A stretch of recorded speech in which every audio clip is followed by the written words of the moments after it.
Weh, aku nak cerita sikit ni. Geram betul aku dengan housemate aku. Kau bayangkanlah, hampir setiap malam dia bising-bersembang kat telefon sampai jauh tengah malam. Pukul 11 lebih tu biasa sangat. Aku dah tegur dia berjuta kali dah, tapi tak jalan. Lepas tu, kalau dia balik lambat, suka hati je.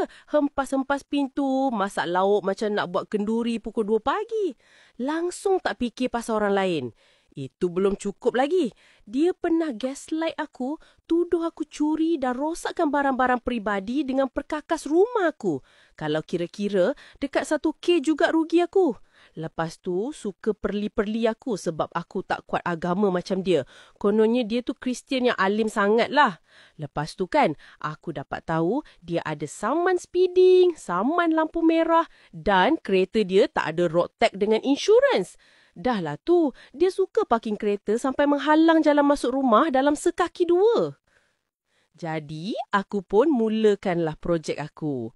Mula-mula, aku report kat majlis pembandaran pasal cara dia parking tu. Terus kena saman $300. Campur dengan saman $400 sebab tak ada insurans road tag, saman lampu merah $600 dengan saman speeding $500. Dalam 2 minggu ni saja dia dah kena saman dekat $1,800. Paling best sebab aku dah report kat majlis pembandaran tu, kes tu sampai ke polis sebab dia masih bawa kereta tak berdaftar tu.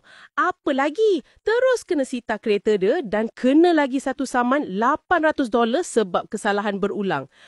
Nanti aku nak bincang dengan tuan rumah supaya jangan sambung sewa dia lagi. Biar ini jadi penamatnya. Aku tahu nampak jahat sikit aku pergi report pasal kereta tu. Tapi nak buat macam mana? Aku nak tidur lena weh.